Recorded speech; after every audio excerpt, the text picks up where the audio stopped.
Ron. And you can see we have Ron Cox from Hawaii Electric Company, Christy Riccardi from the Department of Homeland Security, and Christopher Florio from your United States Navy. Let's start with you, Ron. First of all, what does Hawaii Electric, HECO, as some people know it, what does it mean to have a resilient Hawaii? Well, we think of resilience basically in terms of what our customers see, and that is you want to minimize, our goal is to minimize the amount of time that they are out when something bad happens. And bad happens could be something as simple as their secondary service to their house going down, or a car hitting a pole and knocking it down, or it could be a storm. So one of the things that we do is we invest in our grid to make sure that it stays up to standards and make it more resilient. And as we see as weather patterns change, we try and keep up with that change in the way that we manage the vegetation, how it grows around our lines to minimize the amount of interruptions customers see. So resilience really is about reducing the number of customers out and the duration that they're out. But how is that different from what you have probably been doing, or certainly your goals ever since you've been a utility? The goal hasn't changed, but the technologies are changing. So recently the Public Utilities Commission approved our grid modernization strategy. So that creates a whole wealth of new opportunities for implementation of modern technologies that more intelligently with automated telemetered grid, we can minimize, sectionalize outages, reduce the number of customers out to just the more localized affected areas. And it also creates opportunities to make a more distributed grid. We have 75, 80,000 individual generators out there on our grid today, all those rooftop systems. And as we modernize the grid, we find new ways to take advantage of that to help create that resilience. So while the goals haven't changed, the technologies and the strategies continue to evolve at a faster and faster pace. Jim Woolsey, former Secretary of the Navy and head of the CIA at one point, has this great line that I always love, which is that the electric grid was perfectly designed for just in time, but not so much for just in case. Yeah. How do you think you're doing? I think we're doing pretty well. We sometimes get, with the recent kind of disaster in Puerto Rico, we often get looked at, in a new light. We are twice as far away from the mainland as Puerto Rico. So when it comes to resilience, we don't have the same ability to ask for mutual aid and assistance as they do in Florida, where in a few hours you can have trucks and crews there. So we have to plan in a different way. But we are and have been investing in our grid. So we don't have folks who look at Puerto Rico, we don't have the same challenges that they have. We have a financially stable company who's been making investments, $1.5 billion over the last 7 or 8 years here on Oahu alone. And we also have well-trained employees who are certified in the Federal Incident Command Management System and know their roles and responsibilities. We train to that every year. And we practice with our state, county, and federal partners here. So we have a pretty solid team. Obviously, we're always trying to get better. That's a goal, constantly improvement. But we have focused on this, and as we watch the lessons coming out of Puerto Rico, we factor that into our planning. So, for example, microgrids. I'll take a recent example with Hawaii Island and the lava. We had plans in place to establish a microgrid if those communities were cut off from our main service. And we haven't had to enact those because the entire community themselves, like Pohoiki and other areas, have been cut off. But that's the way we plan in a little different way than we have in the past, and as a response to what we see in what we've learned from Puerto Rico. How you get to Carnegie Hall, right? Practice, practice, practice. Christy, your role at DHS is around integrating resilience into infrastructure. I think, how do you see the role of technology in doing that goal, and reaching that goal? Great question, and I think we heard a little bit about this from Ron. I think technology has the opportunity to really advance us to a more resilient infrastructure, whether that's providing smarter ways of looking at our infrastructure, making sure that we can build it more secure, more stable.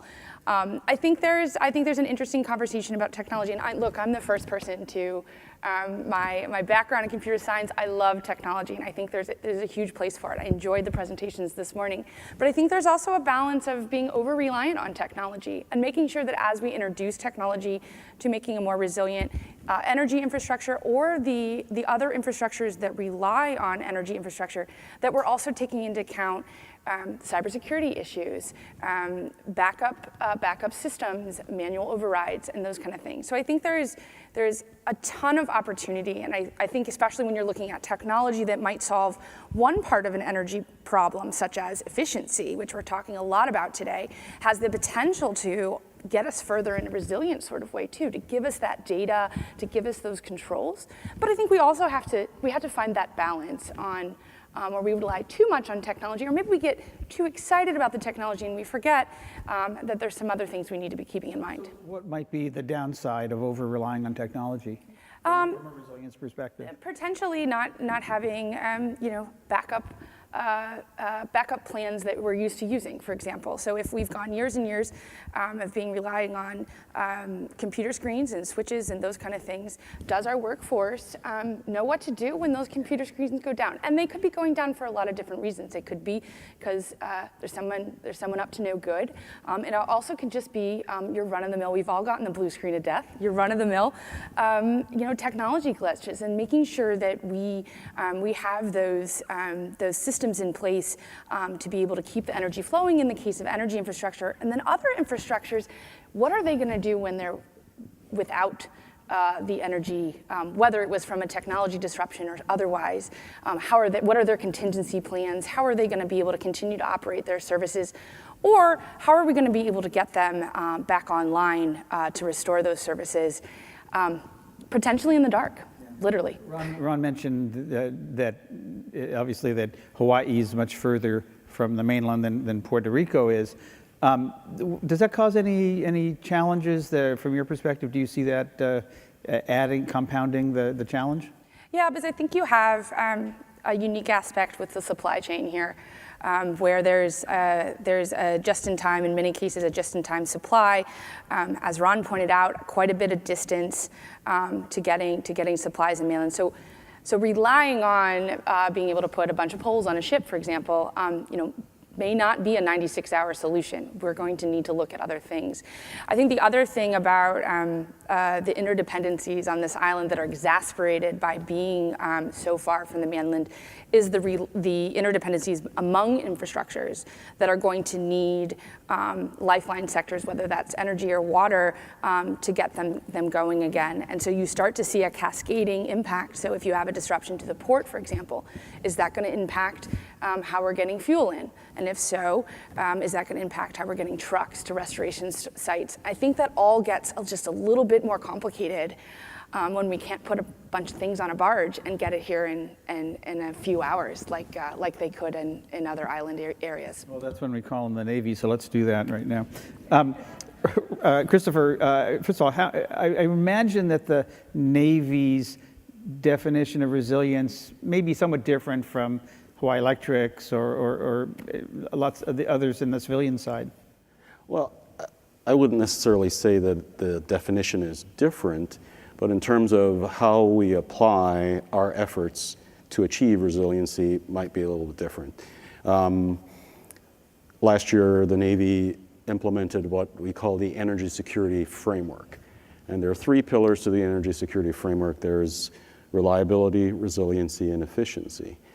And so in the context of planning for a resilient Hawaii, our ultimate targets or objectives may not necessarily be equivalent, but what we're doing synchronizes with what the state is doing with what our strategic partners, whether it be Hawaiian Electric or Hawaii Gas, from a resilience perspective. So, we've been essentially tasked with doing what makes good business sense and making sure it supports the mission of the Navy. So whether it's an air station, whether it's submarine base or Navy base with waterfront shore power, reliability, resiliency, efficiency, I think we're pretty much in sync with what the state is doing and what our partners are doing. One thing that's not exactly in sync, we've had a lot of people from the Navy and from DoD broadly on stage at Verge Hawaii events over the past 3 years. And I say that only by way of the fact that just extolling the amazing work that you do and the leadership you have on energy and flexibility, resilience, adaptability, and all of the things that you do to support the mission. But your goals don't sync up quite with the Hawaii state's goals around renewables. So again, that's correct, but maybe the 100% renewables or resiliency by 2045 doesn't line up with what the Navy is doing, but certainly we're doing everything we can to enable renewable generation.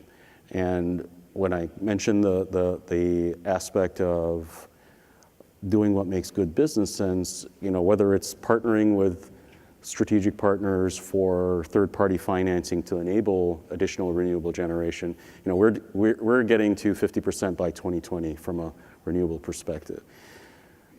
I think the big difference is over the past 4 or 5 years, under former Secretary McGinn, there was a specific target of 1 gigawatt of renewable energy, and there was so much focus on that target that sometimes there was a question of the actual economics to achieve that target. And so that's why from a Secretary Carter or Secretary Bayer perspective, we need to do what makes good business sense. We're trying to make sure we're in sync. I've used that term a couple of times, by partnering, and whether the investment will come from an initial capital investment or mortgaging over time, we still have that resiliency objective. We still have a renewable objective, but not at all costs, so to speak. Talk about public-private partnerships. We'll start with you, Ron, then I'd love to hear, Christopher, then hear from Christy and Ron.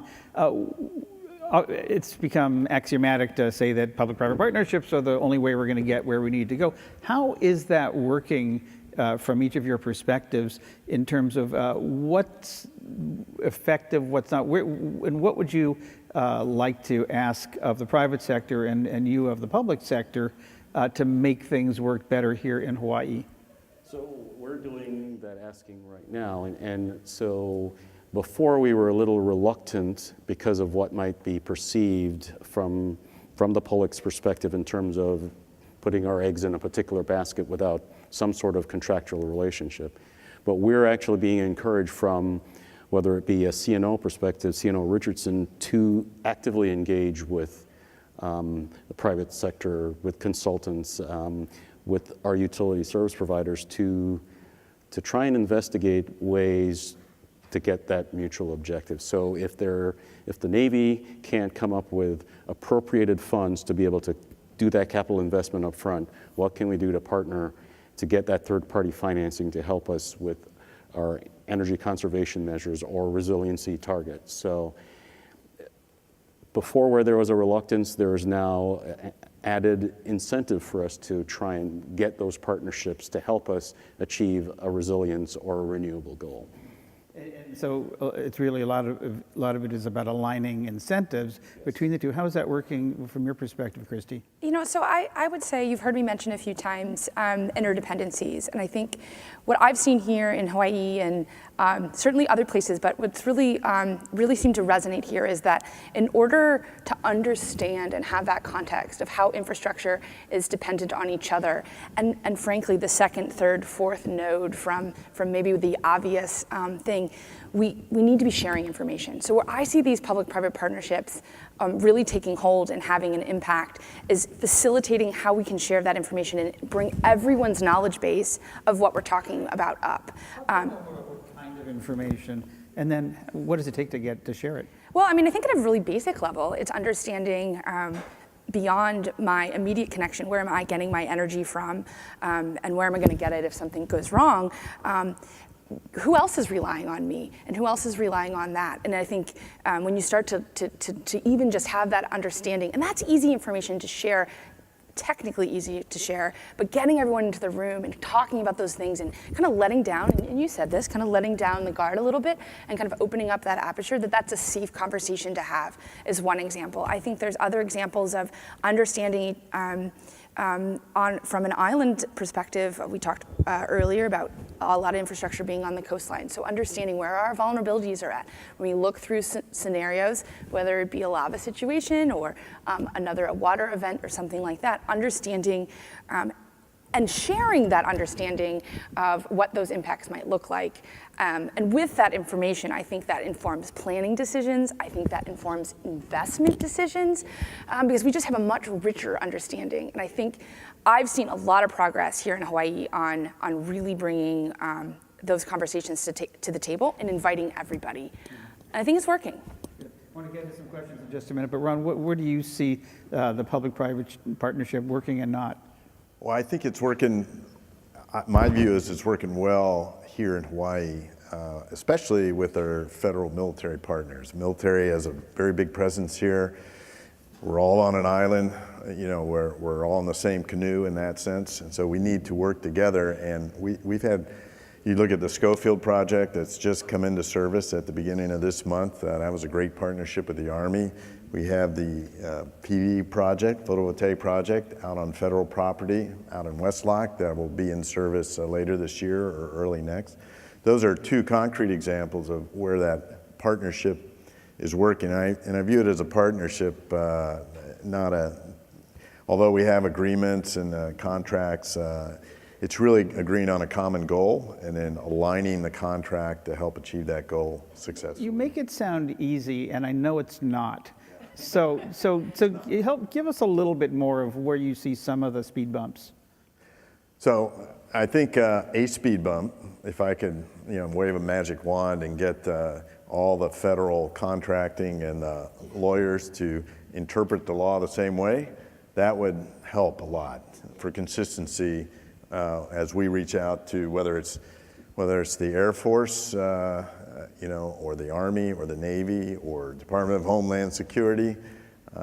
You tend to get slightly different interpretations, and that can really affect even the agencies themselves will have different levels of willingness to want to work in what's sometimes viewed as a sole source relationship with the electric service provider versus some other contractual enhanced use lease process or something else. So having sort of a unified view would be, that level of consistency, I think, would benefit all. Yeah. Communications, getting on the same page, shared incentives, it's all of a piece. Let's get in a quick question, Elaine. Sure. So we had a virtual poll, as you know, very unscientific. We asked, do you think your local energy infrastructure is secure against physical or digital attacks? And 50% said, no, it's definitely not secure. And 40% said, don't know, but wish I knew.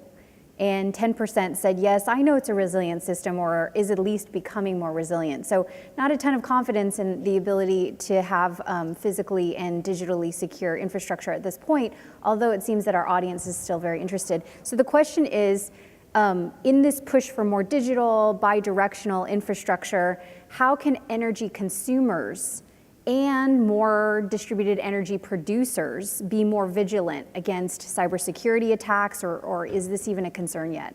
So is that even the role of energy consumers to watch out for cybersecurity? Well, Ron, that sounds like your question.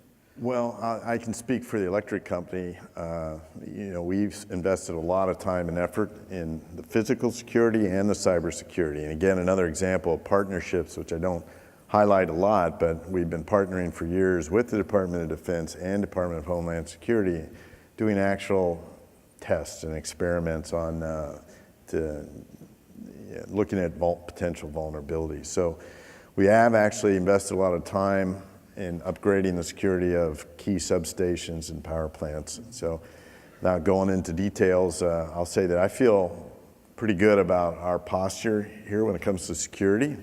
And I don't really have a view on the consumer role on the distributed energy side, although I think, a wise customer would definitely pay attention to the vulnerabilities in a digital world.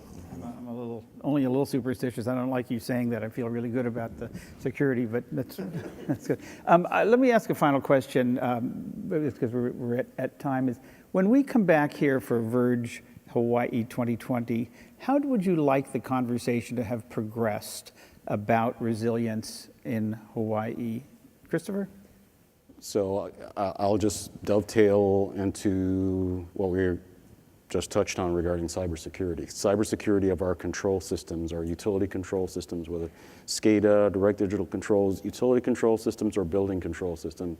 I'd like to be able to say that we have a handle on it 3 years from now, because it's a struggle right now, and the investment required to get us there, because obviously everything's going on networks and controls, and whatever we're putting in with the new technology, whether it's via smart grid or microgrids, the control systems and the cybersecurity are integral to what we're doing. And it's not just from external. Sometimes I've talked to one executive recently from a utility that says the concerns can be internal, even inadvertently from employees as well. Christy? Yeah, I think yes, I agree. I like that one. I'd also say, and I think it's similar, in the idea that in 2 or 3 years, that resilience, whether it's cybersecurity concerns, physical concerns, is a part of every conversation we're having. So when we're talking about emerging technology on efficiency, right in that same conversation, rolling right off our tongues is resilience and security, and it's an integrated part of the conversation. It's not an afterthought or an add-on. It makes perfect sense. You get the last word.